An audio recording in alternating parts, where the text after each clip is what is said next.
Banco Central pode interromper ciclo de alta da Selic nesta quarta-feira. E você vai ver ainda. Moraes marca acareação entre General Braga Neto e o ex-ajudante de ordens de Jair Bolsonaro, Mauro Cid. E ainda, um movimento nas estradas de todo o país para o feriado prolongado. Essas e outras notícias você confere agora no Redação Hit. Quarta-feira, dia 18 de junho de 2025, com cara de sexta-feira para muita gente. Bom dia para você que decidiu ficar bem informado. Agora são 11 horas e 30 minutos pelo horário de Brasília. Seja muito bem-vindo ao Redação Hit. Nós estamos ao vivo e chegamos agora com as principais notícias. E depois de 9 meses subindo os juros, o Banco Central pode interromper o ciclo de alta da Selic nesta reunião do Comitê de Política Monetária, o Copom. A taxa básica de juros da economia está hoje no maior patamar em quase 20 anos. O Copom se reúne e pode optar por interromper o processo de alta da taxa básica de juros da economia, a Selic, que atualmente está em 14,75% ao ano, o maior patamar em quase 20 anos. O mercado financeiro está dividido sobre o que acontece neste encontro do Comitê do Banco Central. A maior parte dos analistas, segundo pesquisa com mais de 130 instituições financeiras, acredita que o cenário já possibilita uma interrupção do ciclo de alta dos juros. A Selic teve 6 aumentos seguidos desde setembro do ano passado. A inflação oficial do país, o IPCA de maio, mostrou desaceleração, o que faz acreditar que o pior do processo inflacionário tenha ficado para trás. Com isso, analistas pensam que o Copom pode optar em não vai elevar os juros na reunião desta quarta, com a Selic sendo mantida no mesmo patamar até pelo menos o final deste ano. Apesar disso, há bancos que projetam um novo aumento na taxa básica da economia para 15% ao ano. A taxa básica de juros da economia é o principal instrumento do BC para tentar conter as pressões inflacionárias. Para definir os juros, a instituição atua com base no sistema de metas. Se as projeções estão em linha com as metas, pode baixar os juros. Se estão acima, tende a manter ou subir a Selic. A acareação entre o general Braga Neto e o ex-ajudante de ordens de Jair Bolsonaro, Mauro Cid, será no dia 24 de junho. A data foi definida pelo ministro do Supremo Tribunal Federal, Alexandre de Moraes. Braga Neto tinha pedido ao ministro para adiar a acareação para 27 de junho, visto que um dos advogados dele está em viagem internacional. Mas Moraes destacou que o militar é representado por outros 5 advogados e que é necessário a presença de ao menos um deles no dia da audiência. Uma acareação é um ato processual no qual 2 ou mais pessoas são colocadas frente a frente para confrontar as versões que deram em depoimentos anteriores, quando há contradições relevantes entre elas. Na semana passada, Braga Neto foi interrogado por Alexandre de Moraes e negou ter conhecimento do punhal verde-amarelo, plano elaborado pelo Esquadrão de Elite do Exército, os chamados Kids Pretos, contra autoridades. Descartou ainda ter repassado a Mauro Cid dinheiro dentro de uma sacola de vinho para que fosse entregue a militares que faziam parte do esquema. O general está preso desde dezembro do ano passado sob a acusação de obstruir a investigação sobre a tentativa de golpe de Estado e tentar obter detalhes dos depoimentos de delação de Cid. Braga Neto vai deixar a prisão no Rio de Janeiro para comparecer ao Supremo Tribunal Federal e participar da acareação presencialmente. O presidente Lula deixou a cúpula do G7 sem se reunir com líderes da Ucrânia e da Alemanha. Os atrasos na agenda do próprio evento inviabilizaram as reuniões bilaterais que eram previstas. O atraso nos compromissos do G7 derrubaram os compromissos do presidente Lula durante o evento. O chanceler da Alemanha, Friedrich Merz, cancelou o encontro que tinha marcado com o brasileiro. Por sua vez, a reunião prevista com o presidente da Ucrânia, Volodymyr Zelensky, que busca apoio para a guerra contra a Rússia, também foi inviabilizada. É a segunda tentativa frustrada de um encontro entre ambos. O primeiro foi durante o G7 realizado em Hiroshima, no Japão, em 2023. As únicas bilaterais de Lula, às margens da cúpula dos países mais industrializados do mundo, foram com o primeiro-ministro do Canadá, Mark Carney, com quem discutiu comércio, transição energética e democracia, e o novo líder da Coreia do Sul, Lee Jae-myung. O brasileiro também teve conversas informais com o presidente da África do Sul, Cyril Ramaphosa, o primeiro-ministro da Índia, Narendra Modi, e a presidente do México, Cláudia Sheinbaum.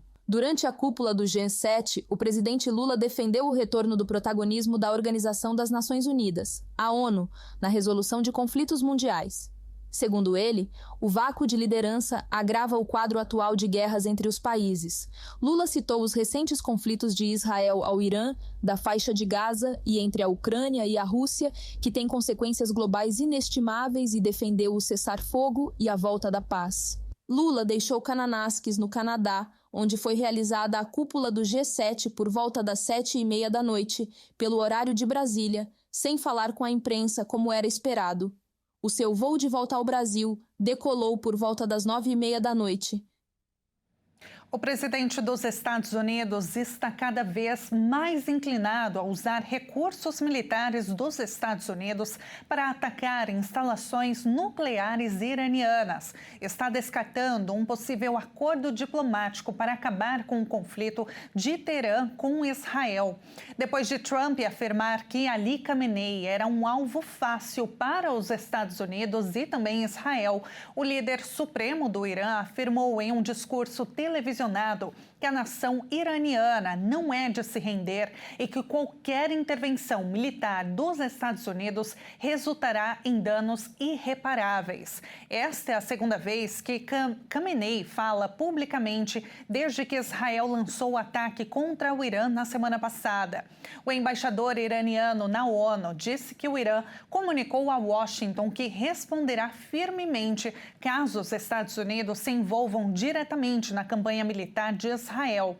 Nesta quarta-feira, o conflito entre Irã e o país israelense chega ao 6º dia. Segundo autoridades locais, ao menos 248 pessoas morreram e 224 no Irã e 24 em Israel.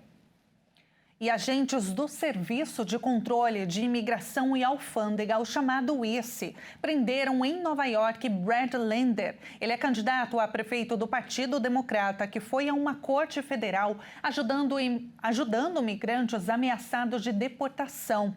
Desde a volta de Donald Trump para a Casa Branca, as autoridades federais anularam regras que impediram os policiais de acessar determinados espaços, como os tribunais.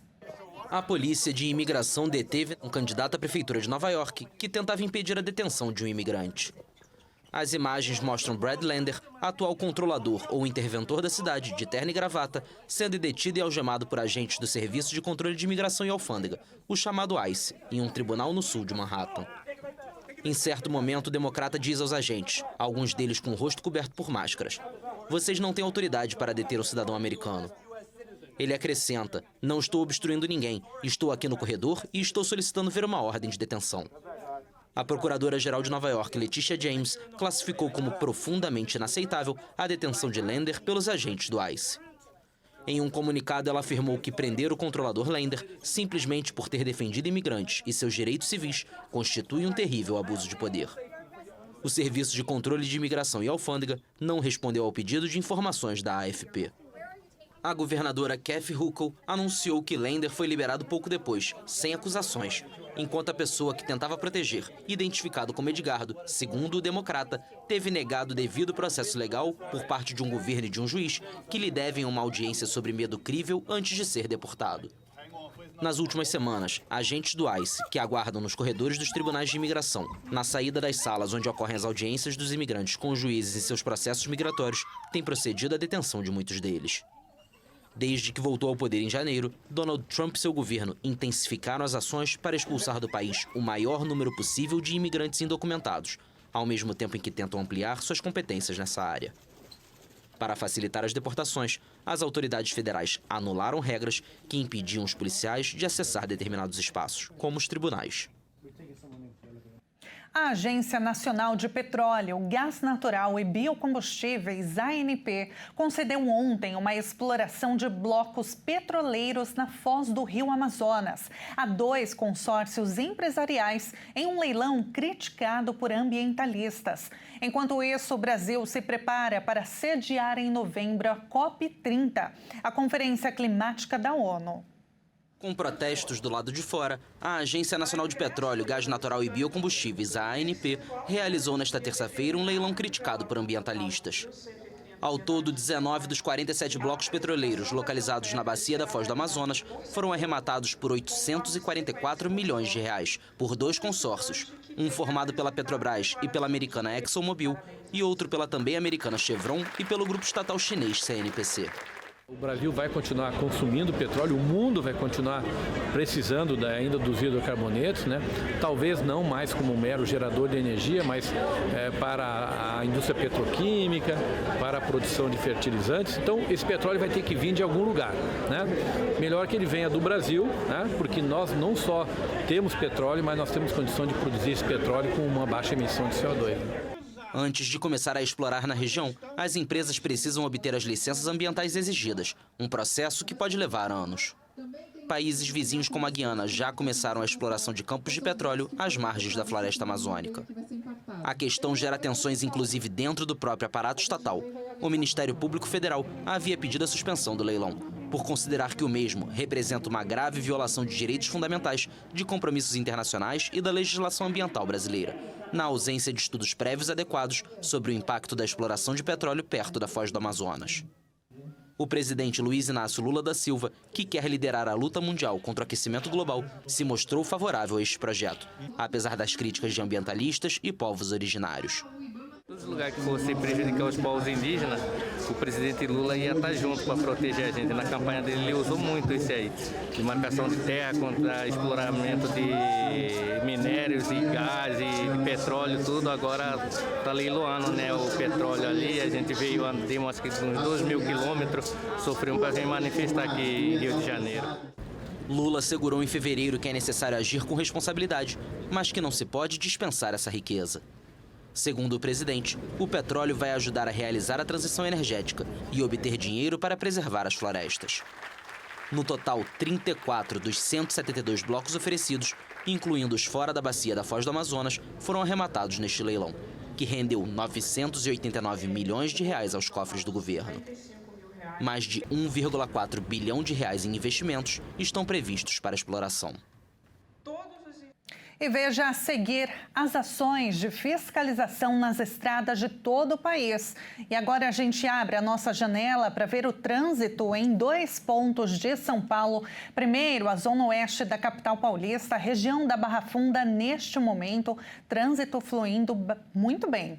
Agora a rodovia Presidente Dutra, região de São José dos Campos, quilômetro 156, 156.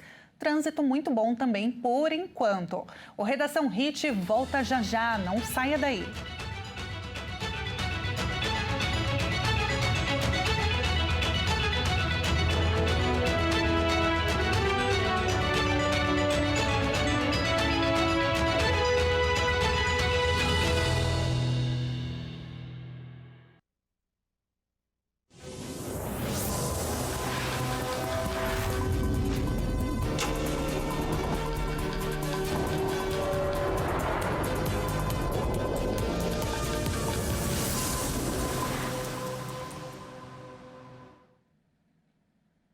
O Redação Hit está de volta agora no horário de Brasília, 11 horas e 46 minutos.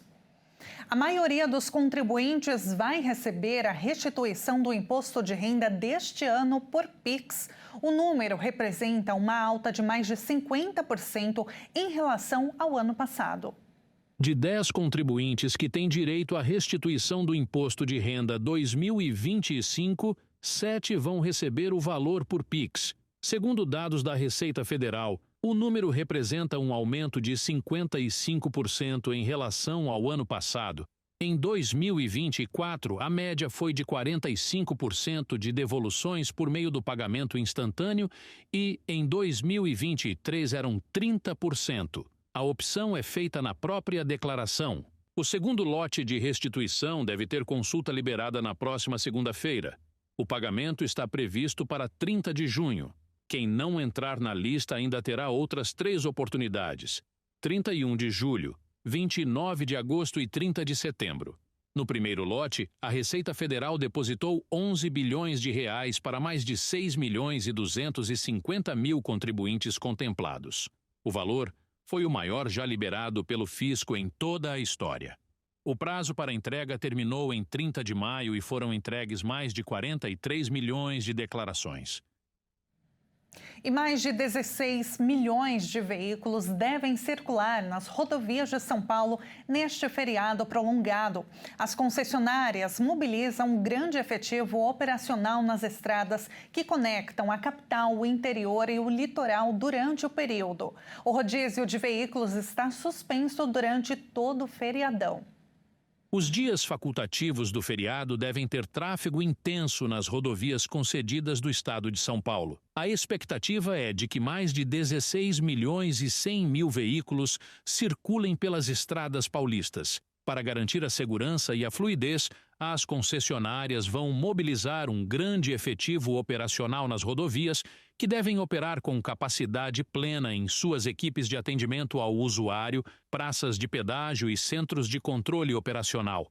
A infraestrutura tecnológica inclui um sistema robusto, com mais de 1.800 câmeras de monitoramento e mais de 2.300 telefones de emergência. O monitoramento acontece em conjunto com o policiamento rodoviário. A execução de obras será restrita nos dias e horários de maior movimento para não afetar o tráfego. A Polícia Rodoviária Federal também faz operação nas rodovias federais de todo o país até a próxima terça-feira, período em que é esperado aumento no fluxo de veículos. E nesta quinta-feira, a Lei Seca completa 17 anos e, para celebrar a data, as ações de fiscalização têm como foco principal o combate à alcoolemia ao volante. Além de ser infração gravíssima de trânsito, a conduta ainda é responsável pela ocorrência de sinistros graves em todo o Brasil. Por conta disso, vai ser reforçado o trabalho de conscientização, com orientações aos motoristas sobre os perigos da mistura álcool e direção. Um levantamento da PRF apontou que nos últimos 8 anos houve uma diminuição de sinistros e mortes nas rodovias federais do país por conta da Lei Seca. A queda de vítimas foi de mais de 57%. E olha, mudando de assunto, um momento de muita solidariedade marcou a tarde de ontem do grupo da FIC, a Fundação Internacional de Comunicação, que é um braço social da Igreja Internacional da Graça de Deus. A visita a uma casa de repouso em São Paulo foi repleta de mantimentos, doações e o amor de Cristo. Dentro do carro foi colocado tudo o que elas tinham: agasalhos, alimentos, produtos de higiene e, claro, muito amor ao próximo. O local de entrega foi a Casa da Vó Zelinda, uma casa de repouso que abriga 22 idosos. E enquanto sacolas e mais sacolas eram descarregadas, os hóspedes queridos chegavam aos poucos para recepcionar a equipe. Uma demonstração de amor, solidariedade e respeito. Assim foi marcado a ação social da Igreja Internacional da Graça de Deus, que visitou uma casa de repousos, trazendo, além de suprimentos, muito carinho e amor para os seus hóspedes.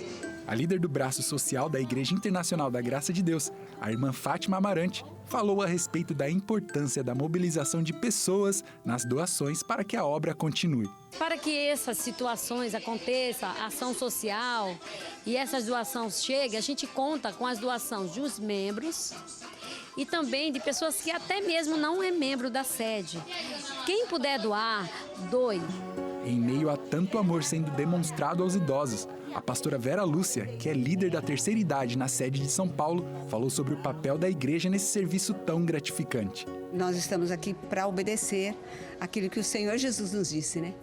ide por todo o mundo. Pregai o evangelho a toda criatura. Então, nós sabemos que os nossos irmãos idosos não estão fora do plano de Deus. Esses irmãos precisam ser alcançados e muitos deles não conhecem a palavra. É o momento que a gente tem, é uma oportunidade que Deus nos dá. Eu digo sempre que é um presente de Deus para as nossas vidas. E assim foi durante todo o período.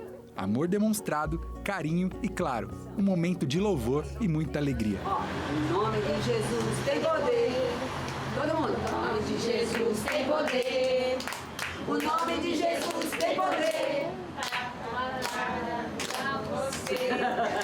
Estamos ensaiando, né, irmã? Glória a Deus. A gestora da Casa Voz é Linda, Jai Carvalho, conversou com a gente e falou sobre o impacto positivo que as visitas do Grupo de Ação Social têm causado na vida dos idosos. Traz alegria para eles, né? Eles enxergarem as pessoas vindo até ele, as irmãs vindo orar, vindo cantar músicas, louvar com eles, traz aquele conforto, aquele aconchego, né? No coração deles. Eles ficam muito felizes, muito mesmo. Isso é importante, né? Vem cá, meu irmão, vem. Jesus já preparou muitas bênçãos para você. Jesus já preparou uma bênção pra você. Eita glória, né, João? Que bonito, hein? E olha, no Redação Hit de hoje, nós vamos conhecer uma cidade litorânea com clima de feriadão. Eu tô falando de Santos, litoral sul de São Paulo. Uma das cidades litorâneas de São Paulo. Com mais de 400 mil habitantes, Santos, também conhecida como a Cidade do Café, tem uma história rica e fascinante ligada ao cultivo e exportação do grão. O município se tornou um centro econômico importante devido ao café, atraindo investimentos e desenvolvimento.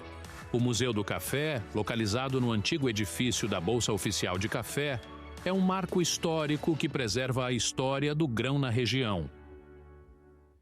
E vamos então abrir a nossa câmera ao vivo com vista para Santos neste momento, 25 graus, olha que bonito. Santos é uma cidade conhecida por abrigar o maior porto da América Latina. A região tem um papel crucial na economia do país e um charme que conquista visitantes, turistas de todos os cantos do Brasil.